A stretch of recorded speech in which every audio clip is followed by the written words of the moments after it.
உலகத்திலே இந்த மொழி பேசுகின்றவர்களுக்கு இந்த சட்டம் உண்டு என்று சொன்ன ஒரே மொழி தமிழ் மொழி. அந்த சட்ட நூல் திருக்குறள். நானே யோசிச்சு பார்க்குறேன், எனக்கு எத்தனை பாட்டு மனப்பாடம்ட்டு கிட்ட கிட்ட கிட்ட கிட்ட கிட்ட கிட்ட கிட்ட கிட்ட கிட்டன்னு பாட்டை சொல்லுவாங்க. இங்க தொட்டா போதும் குழா மாதிரி வந்துகிட்டே இருக்கும். ஒரு கேள்வி, ஒரு டவுட், ஒரு பதில். தன்னெஞ்சறிவது பொய்யா இருக்க ஸ்டேட்மெண்ட். அவன் கேட்க மாட்டோமா அம்மாட்ட, 5 மணிக்கு வந்துரு, வரலனா அடி விழும்.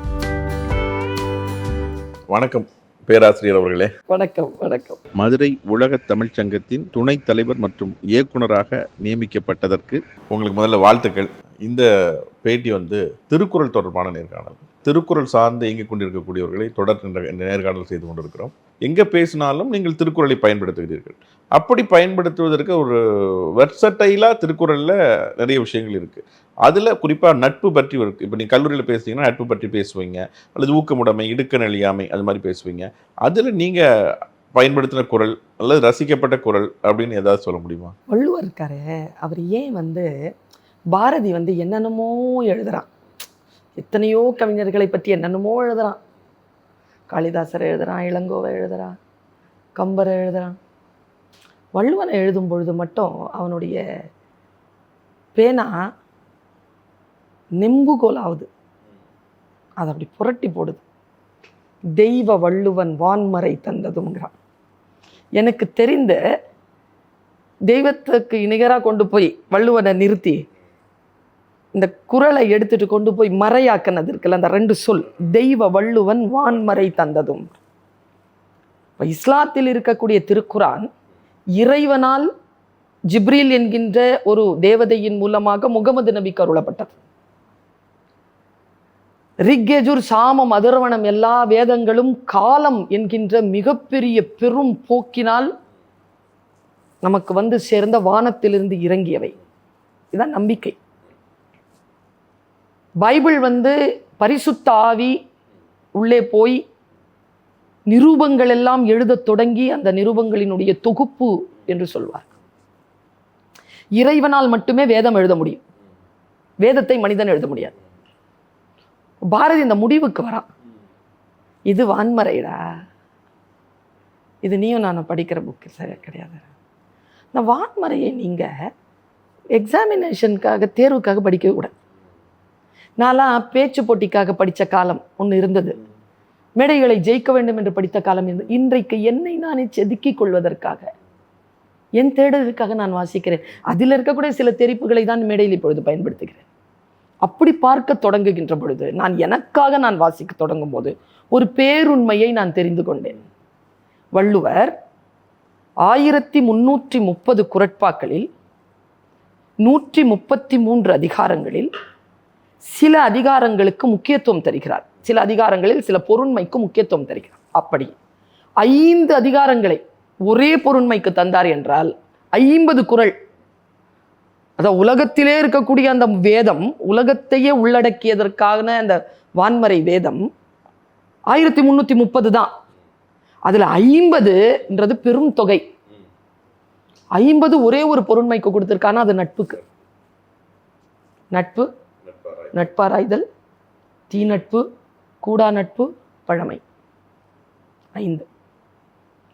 இதில் நட்பு இருக்கு இல்லையா, ஒரு 10 குறள் நம் குழந்தைகள் இன்றைக்கு பெற்றோர்களை காட்டிலும், புத்தகங்களை காட்டிலும், ஆசிரியர்களை காட்டிலும் அதிகமாக தன் மனதை, தன் உணர்வுகளை ஒன்றிணைந்து வைத்திருப்பது நண்பர்களிடம்தான். இவர்களுக்கு நாம் இதை சொல்லி ஆக வேண்டும். அப்பா, சொந்தம் பந்தம்னு 2 இருக்குப்பா, சொந்தத்தை நீ தேர்ந்தெடுக்க முடியாதுப்பா. நான் இவர் வயிற்றுல தான் பிறப்பேன், நான் இவங்க அம்மா, இந்த அம்மாவுக்கு தான் பிறப்பேன், இவங்க தான் எனக்கு தங்கச்சியாக பிறக்கணும், இவங்க தான் எனக்கு அண்ணனா பிறக்கணும். நீ சொந்தத்தை நீ முடிவு பண்ணவே முடியாது. ஆனால் பந்தத்தை நீ முடிவு செய்ய முடியும்.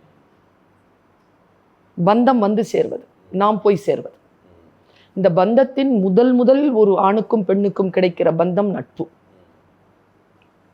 இந்த நட்பு அப்படிங்கிறதுல முதல் நட்பு என்கின்ற அதிகாரத்தில் முதல் குறளை நம் குழந்தைகளுக்கு நாம் சொல்லித்தரணும். நாடாது நட்டலின் கேடு இல்லை நட்ட பின் வீடு இல்லை நட்பாள்பவர்க்கு. என்ன அர்த்தம்? நீ ஆராயாமல் நட்பு கொண்டால் அதை விட மிகப்பெரிய கேடு உனக்கு கிடையாது.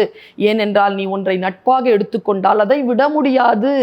விட்டாலும் மனசுல வருத்தம் போகாது. எப்படிங்க விட முடியும்? பழமையில தான் சொல்றானே விடாதன்றானே. அது தீ நட்பாயிடுச்சுன்னா வாழ்க்கை முழுக்க அடிபட்டுருமே. கூட நட்பாயிடுச்சுன்னா, நான் உங்களுக்கு வித்தியாசத்தை சொல்றேன். நட்புங்கிறது உடனே நிகழ்வது. நட்பு வந்து ஒருத்தன் முடிவு பண்றது, இவனை நட்பா எடுத்துக்கலாமா வேணாமான்னு. இது ஒருத்தனுடைய மனநிலை நட்பாராய்தால். தீ நட்பு இருக்கு இல்லையா, ஒரு நல்லவன் கெட்டவனோட போய் சேர்றது. கூட நட்பு இருக்கு இல்லையா, ரெண்டும் கெட்டது.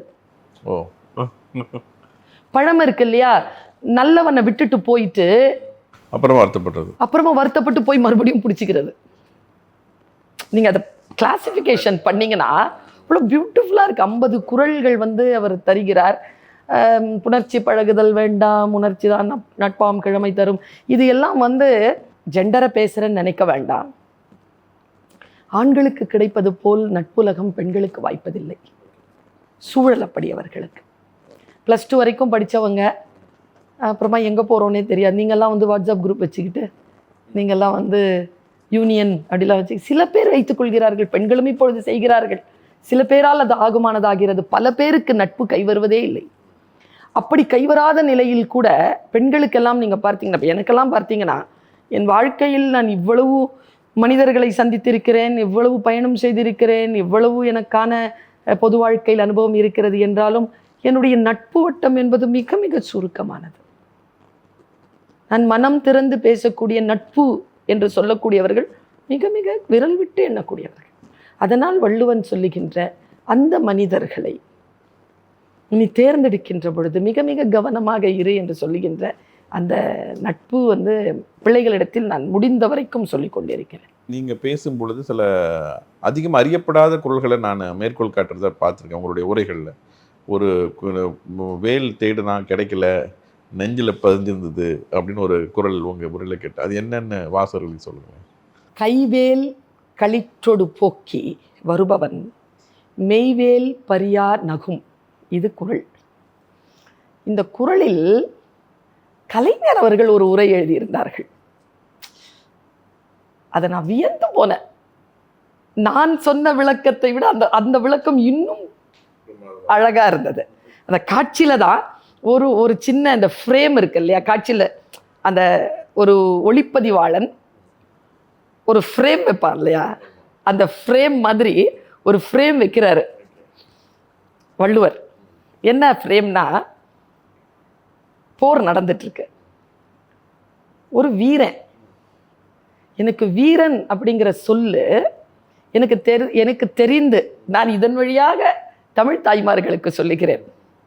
உங்கள் குழந்தைகளை கொஞ்சுகின்ற பொழுது வீரனே என்று கொஞ்சுங்கள், கண்ணே மணியே என்று மட்டும் கொஞ்சாதீர்கள், வீரனேன்னு கொஞ்சுங்க. ஏன்னா வீரம் என்பது தமிழ் மரபின் நெற்றி திலகம். காதலும் வீரமும் தான் தமிழர்களுக்கு 2 கண்கள். எனக்கு அது 2வது கண்ணாகவும் வைத்துக் கொள்ளாமல் 2 கண்களை காதலாக வைத்துக்கொண்டு நெற்றிக் கண்ணாக நீங்கள் வீரத்தை வைத்துக் கொள்ளுங்கள் என்றுதான் நான் சொல்லுவேன். ஒரு வீரன் அவன் வந்து கையில ஒரு வேல் வச்சிருக்கான், ஒரு யானை வருது சரியா, கைவேல் களிற்றொடு போக்கி அடிச்சிட்டான். வருபவன், கலைஞர் இதுக்கு விளக்கம் சொல்ல, நான் என்ன விளக்கம் சொன்னேன், கைவேல் களிற்றொடு போக்கிட்டான், தாண்டி வருது யானை. யானை வந்தவுடன் அவன் என்ன செய்யறது, அவனுக்கு இன்னொரு வேல் வேணும். அவன் தேடுறான், இன்னொரு வேல் எங்கடா இருக்குன்னு, அது சீக்கிரம் வந்துகிட்டு இருக்கு. அப்போ பார்த்து அவனுக்கு வந்து பகைவன் அவன் மார்பிலே வேல் எறிந்து விட்டான். உடனே அந்த வீரன், அடத்தோ இங்க இருக்குடா அப்படி அதை பார்த்து பிடிச்ச உடனே சிரிச்சானா, பிடிச்சி இழுக்கிறானா, அதை அடிக்கிறதுக்கு. இழுக்கிறவ சிரிச்சானா பாருங்க, அது கவிதை.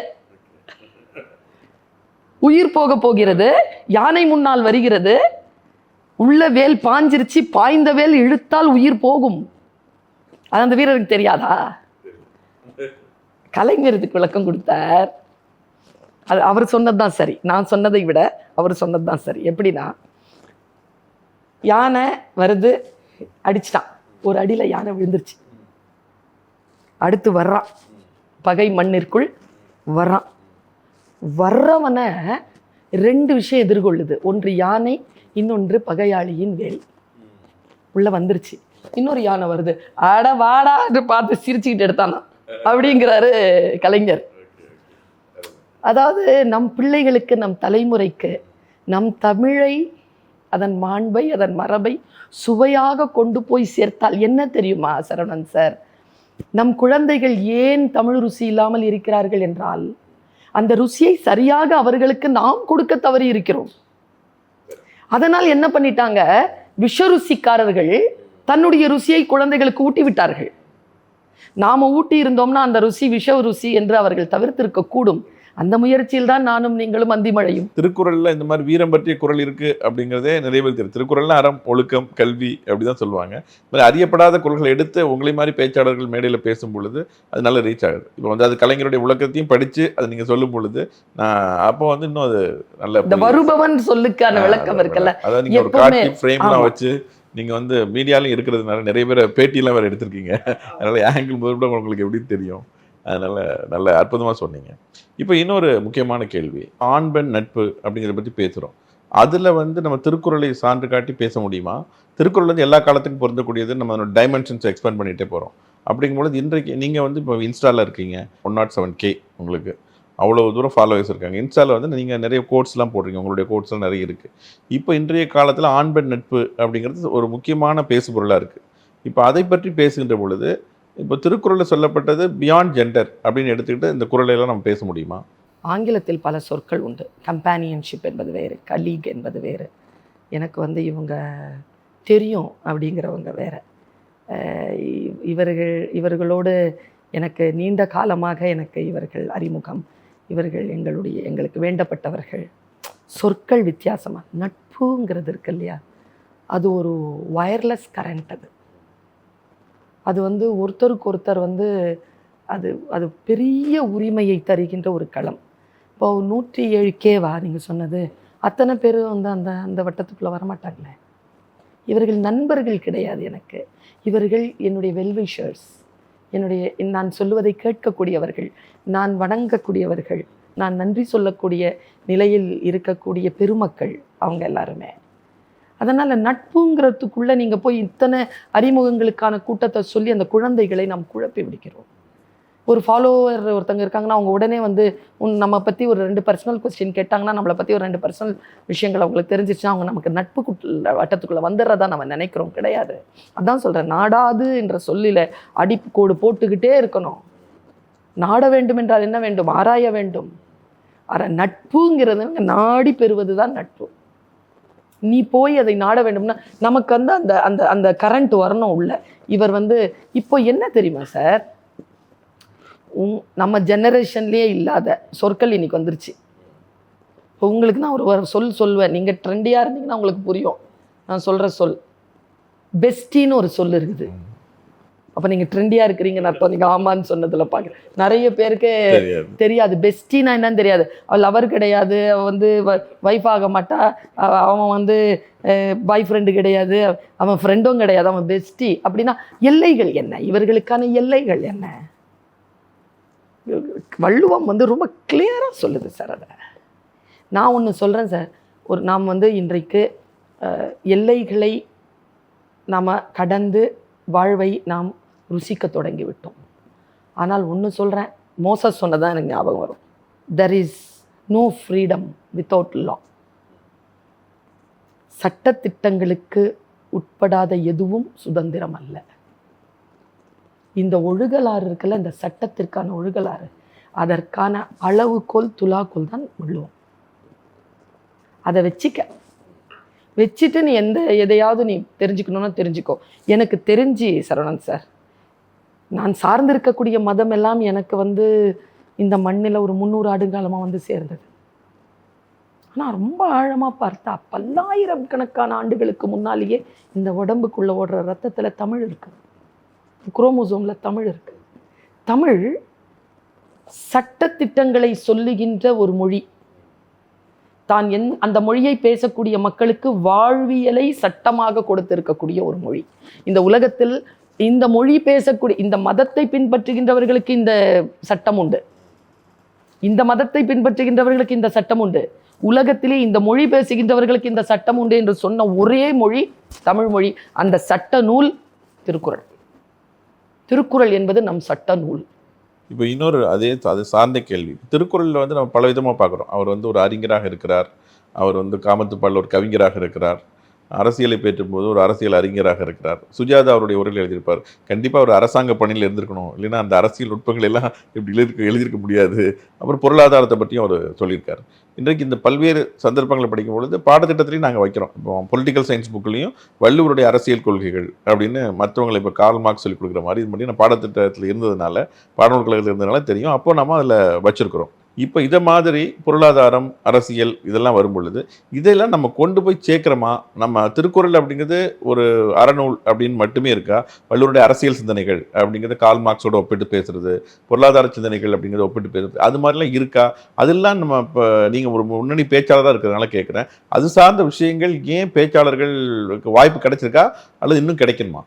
களம் வந்து சார், நான் ஒரு பேச்சாளராக இருந்து நான் இதை புரிந்து கொள்கிறேன். இந்த நேர்காணலையும் எனக்காக பிரபஞ்சம் அனுப்பி இருக்கக்கூடிய ஒரு செய்தியாகவும் நான் எடுத்துக்கொள்கிறேன்.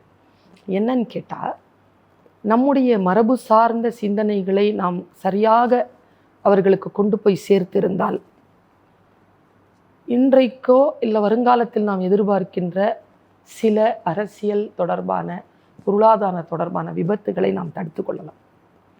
இதுக்கான ஒரு பாதுகாப்பை வள்ளுவரின் பொருளாதார கொள்கையும் வள்ளுவரின் அரசியல் கொள்கையும் நமக்கு தருது. ஒரு அமைச்சன் எப்படி இருக்க வேண்டும், ஒரு அரசு இடிப்பாறை இல்லாமல் மன்னன் கெடுப்பார் இல்லாமல் கெடும் அப்படிங்கிறது என்ன ஒரு விஷயம்? இது நம்ம அரசுகிட்ட இல்லையா? இருக்கு. அரசை மக்கள் தேர்ந்தெடுக்கிறார்கள். அந்த அரசை இப்படி என்று அவர்களுக்கு முன்னால் இருக்கக்கூடிய புள்ளிகளை எடுத்து கொடுப்பதற்கு நாம் அரசு அதிகாரிகளை நிர்ணயிச்சிருக்கோம். ஆட்சி என்கின்ற ஒன்று இருக்கு, அதிகாரம் என்கின்ற ஒரு 2 துறையும் நம்ம நாட்டில் ஜனநாயகத்தில் அப்படி இருக்கு. இது நின்று கொள்வதற்கு அடிப்படையாக நீங்கள் பார்த்தீங்கன்னா வள்ளுவன் இதற்கு பேராதரவு தருகிறார். இந்த விஷயங்களை நாம் அவர்களுக்கு சொல்லுவதன் மூலமாக இந்த உலகத்திற்கே நாம் அரசியலையும் பொருளாதாரத்தையும் அதிகாரத்தையும் சொல்லித் தருகின்ற ஒரு மூத்த குடியாக நாம் இருக்கிறோம் என்பதற்கான சாட்சியங்கள் எனக்கு தெரிந்து நான் திரும்ப திரும்ப இதை தான் சொல்லுகிறேன். நீங்கள் திரும்ப திரும்ப அப்படித்தான் கேட்டுக்கொண்டிருக்கிறீர்கள். பட்டி மண்டபம் என்பது எனக்கு ரொம்ப, நான் விளையாடுகின்ற அந்த ஒரு பால் என்கிட்ட கொடுத்துட்டீங்கன்னா அந்த ஃபுட்பாலோ அல்லது அது ஒரு டென்னிஸ் பாலோ அந்த கோர்ட்குள்ளே விளையாடுவேன் நான். கரெக்ட். ஒரு தலைப்பு இலக்கணம் இருக்கு. பேச்சாளர்கள் இதை பின்பற்றினால் போதுமானது. தனக்கு தெரிந்த 4 விஷயங்களை அதில் போட்டு அந்த 5 நிமிடங்களை கழித்து விட்டு வந்தால் மக்கள் கைத்தட்டி விடுவார்கள். எனக்கு ஒன்றும் கிடையாது. இந்த பகுதியை என்னுடைய மிகப்பெரிய விஷயத்தை காட்டி நான் கைத்தட்டல் வாங்கிட்டு போயிடலாம். அது அல்ல நோக்கம். நமக்குன்னு ஒரு கடமை இருக்கிறது. அந்த கடமையில் வள்ளுவனை வாசித்து எல்லா பேச்சாளர்களும் ஒரு குறளையாவது தன்னுடைய பேச்சிலே ஒரு மேற்கோள் காட்டுவது என்பது ஒன்றை பிரபலமாக்கும். வள்ளுவனுக்கு பிரபலமாக்க வேண்டிய அவசியம் இல்லைன்னு வச்சுக்கோங்க. இருந்தாலும் கூட கருத்துக்கள் நம்முடைய தோலுக்குள்ளாக செலுத்தப்பட வேண்டும் என்று சொன்னால் அது நாம் சொல்லிக்கொண்டே இருக்க வேண்டும். பார்த்தீர்கள் என்றால் நம்முடைய மரபு சார்ந்த பழங்கதைகள், இப்போ ஒன்றும் இல்லை, ஒரு காக்கா கதைன்னு சொன்னாலும் நீங்கள் சொல்லிடுவீங்க, பாட்டி வடை சுட்ட கதையான்னு கேட்டுருவீங்க. எப்படி பாடத்திட்டத்திலே இல்லையே, சொல்லி ஒன்றும் இல்லை. உன் சீரிழமை திறம் வியந்து செயல் மறந்து வாழ்த்து, என்ன அர்த்தம்? பேசிக்கொண்டே இருக்கிறோம் என்ற அர்த்தம். அப்படி வள்ளுவத்தை நாம் பேசிக்கொண்டே இருக்க வேண்டும். நான் வாய்ப்பு கிடைக்கின்ற பொழுதெல்லாம் பேசுகிறேன். நீங்கள் சொல்கிற மாதிரி இனி வரும் காலங்களில் என் பேச்சில் அரசும் அரசியலும் பொருளும் பொருளாதாரமும் வள்ளுவன் வழியில் எப்படி நிலைநிறுத்த வேண்டும் என்பதற்கு ஆசானை கூப்பிட்டு நாம் மேடையில் நின்று கொள்ளலாம். நான் எப்பவுமே என் மாணவர்களுக்கு சொல்லுவேன், இங்கே பாரு, தமிழ் பாடம் எடுக்கும்போது 100 மதிப்பெண் வாங்க வேண்டுமா? நீ எழுதாதே, வள்ளுவரை எழுத சொல். நீ எழுதாதே, பாரதியை எழுத சொல். நீ எழுதாதே, பாரதிதாசனை எழுத சொல். ஏனென்றால் அவர்கள் பிழை இல்லாமல் எழுதுவார்கள். நல்ல அற்புதமான மேற்கோளை காட்டுகின்ற பொழுது, மேற்கோள் பிள்ளை அப்படி காட்டுனான்னு வச்சுக்கோங்க, அவள் புரிந்திருக்கக்கூடிய விளக்கத்தை நான் வாசித்தால் என் மனம் அன்பால் பொங்கும். இந்த குறளை இந்த குழந்தை வாசிச்சிருச்சா, இதுக்கு இது விளக்கம் சொல்லியிருக்கா. விளக்கத்தில் சில சந்திப்பிழை எழுத்துப்பிழை இருந்தாலும் அந்த பிள்ளையை நான் அந்த அந்த மதிப்பெண்கள் மூலம் பாராட்டும். சரி, கரெக்டா சொன்னீங்க. அதனால் அடுத்த தலைமுறைக்கு இனி இதையும் எடுத்து செல்ல வேண்டும் என்று நான் ஆசைப்படுகிறேன், செய்வேன். இப்போ பேச்சாளர்களுக்கு வரும்போது நீங்கள் வந்து சொல்வன்மை, அவையறிதல் இதெல்லாம் ரொம்ப முக்கியம். அவை அஞ்சாமை இதெல்லாம் முக்கியம். அது வள்ளுவர் நிறைய சொல்லியிருக்காரு.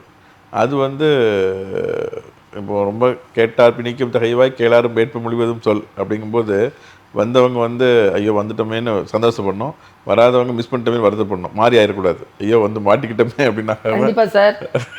அது மாதிரி இப்போ உங்கள் பேச்சில் வந்து கேட்டால் கேட்டு இருக்கலாம், இன்னொரு வாட்டி அடுத்தால எப்போ வருவாங்கன்னு கேட்பாங்க, வந்து சொல்லிட்டுப்பாங்க முடிஞ்ச பொழுது.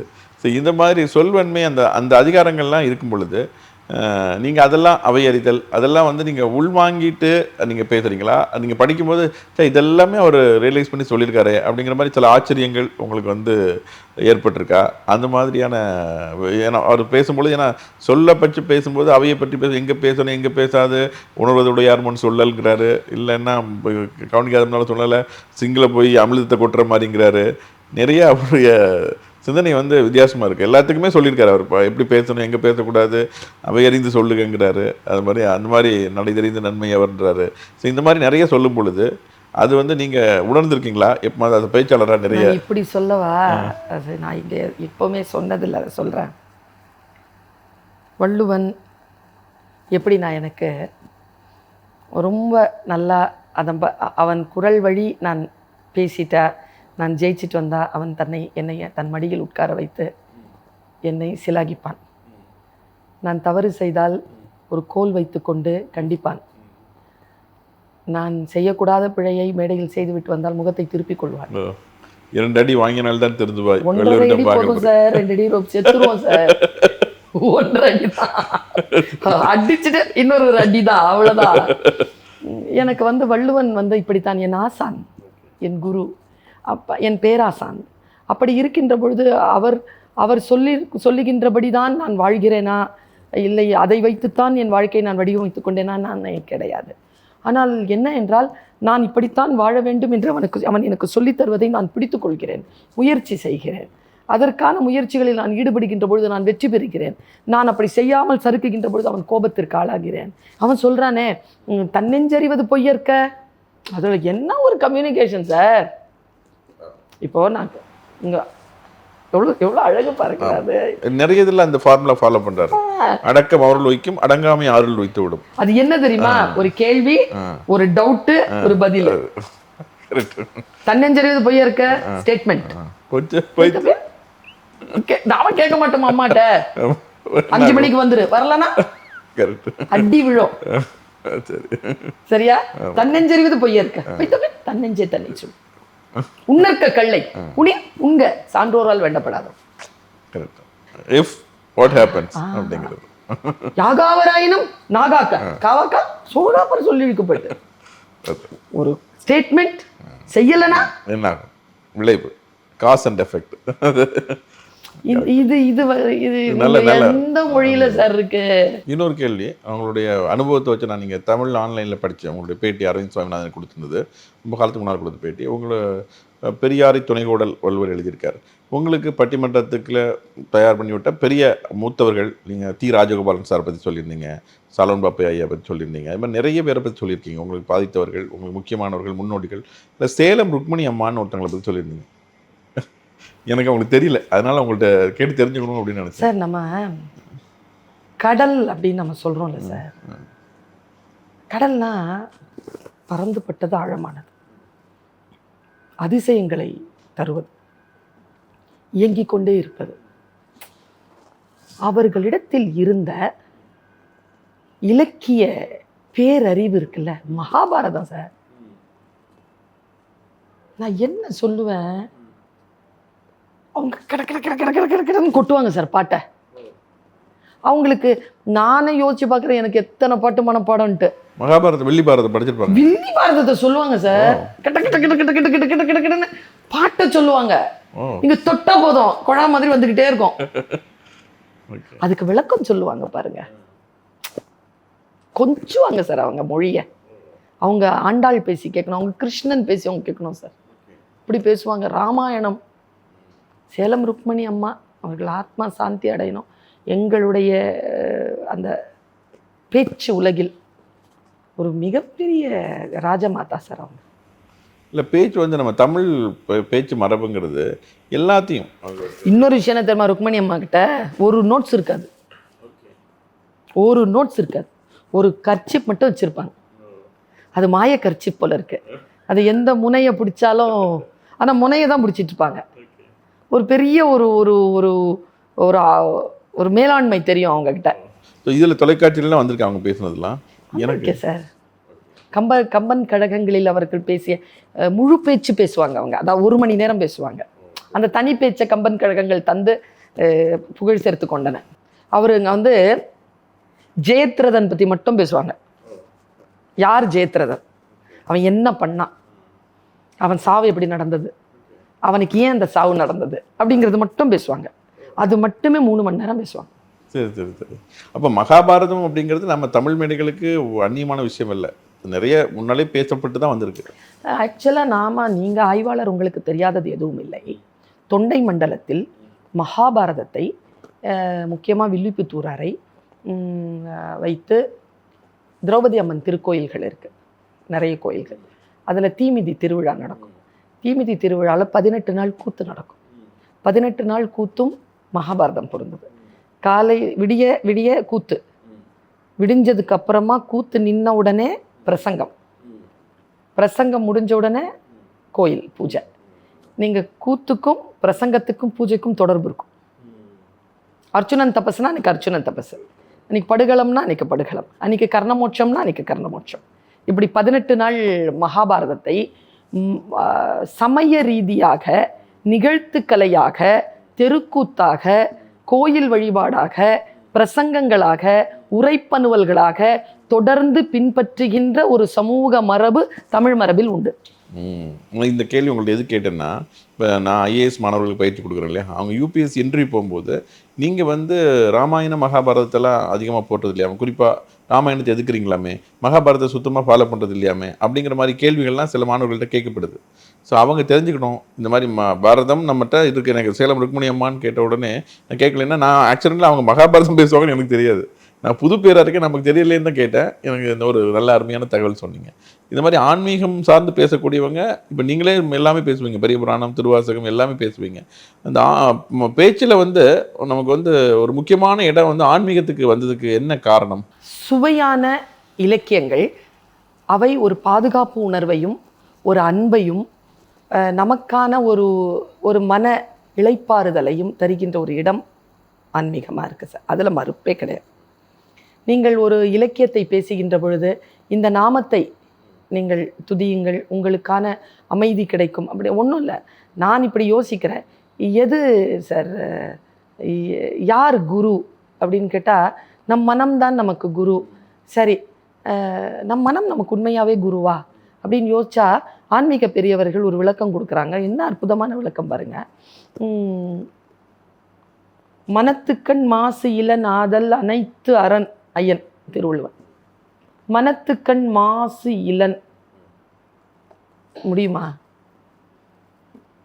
அப்ப ஐயன் பொய் சொல்றானா?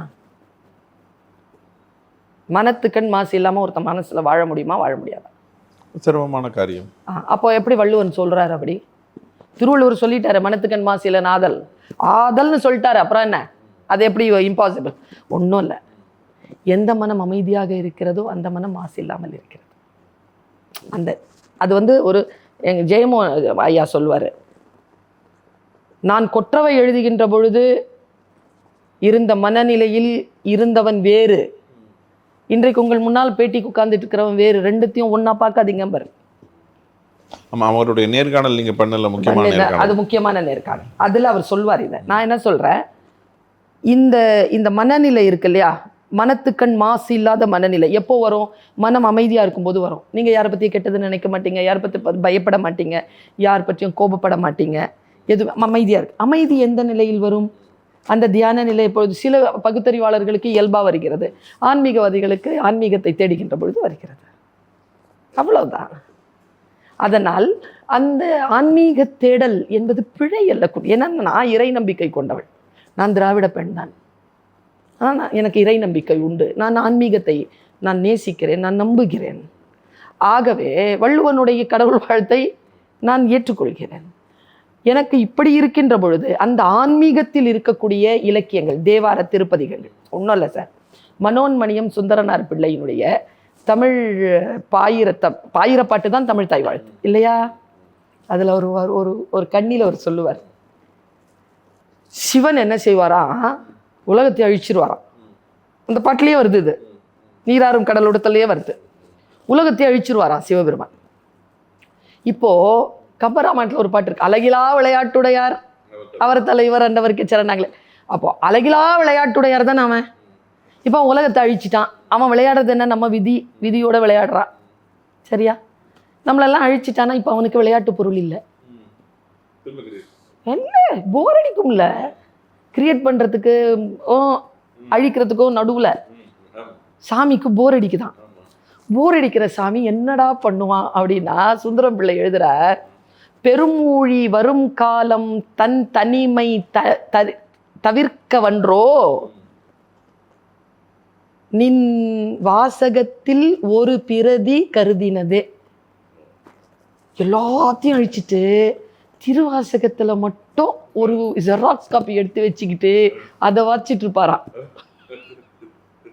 இப்படி சொல்றாரு மனோன்மணியம் சுந்தரனார் பிள்ளை. ஆக ஆன்மீக இலக்கியங்கள், அது கம்பராமாயணம், தேவார திருவாசகங்கள், 4000 திவ்ய பிரபந்தம் போன்ற இலக்கியங்கள், பெரிய புராணம், கம்பராமாயணம் போன்ற இலக்கியங்கள் எல்லாம் நம்மை மன அமைதிக்கு உட்படுத்துவதனால் இந்த பேரிலக்கியங்கள், இந்த ஆன்மீக சொற்பொழிவுகள், இதை வாசிக்கின்றவர்களுக்கான கேட்பாளர்கள் இன்றைக்கு நிறைய இருக்கிறார்கள். இப்போ கேள்வி, வள்ளுவருடைய அதிகாரத்தில் கல்வி இருக்குது, கேள்வி இருக்குது. கேட்குறதுலையும் நம்ம கேட்டு தெரிஞ்சுக்கணுங்கிறாரு, நம்மளே படித்தா கூட கேட்டு தெரிஞ்சுக்கணும் அப்படின்ட்டு. நீங்கள் கதை போமா அப்படின்ட்டு நிறைய பிரபலங்களை நேர்காணல் செஞ்சீங்க. கிட்டத்தட்ட 37 பிரபலங்களை நேர்காணல் செஞ்சீங்க, பல்வேறு அரசியல் துறை, திரைத்துறை அப்படின்னு சொல்லிட்டு.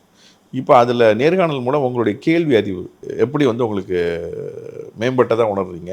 அந்த நேர்காணல் நீங்கள் கற்றுக்கொண்ட பாடம் என்ன? அதாவது நம்ம என்னதான் படித்தாலும் நம்மளுடைய அறிவு தான் நமக்கு தெரியும். மற்றவங்களோட பேசும்போது தான் அவங்களுடைய இது பரப்பு, அவங்களுடைய நேச்சர், அவங்களுடைய உணர்வுகள் அதெல்லாம் தெரியும். பயில்தோறும் பண்புடையாளர் தொடர்பு அப்படின்னு சொல்கிற மாதிரி இது நீங்கள் உங்களுடைய இதை கொண்டு வரீங்க, வெளிக்கொண்டு வரீங்க, அவங்களோட கேட்குறீங்க. அப்போ உங்களுடைய இது எப்படி இருந்தது? அந்த அவதாரம், உங்களுடைய பேச்சாளர் அப்படிங்கிறத விட்டுட்டு நீங்கள் ஒரு நேர்காணல் செய்வராக இருந்து கற்றுக்கொண்ட பாடம் என்ன? இப்போது நான் ஒரு புத்தகத்தை வாசிக்கிறேன், அப்பொழுது நான் பேச முடியுமா?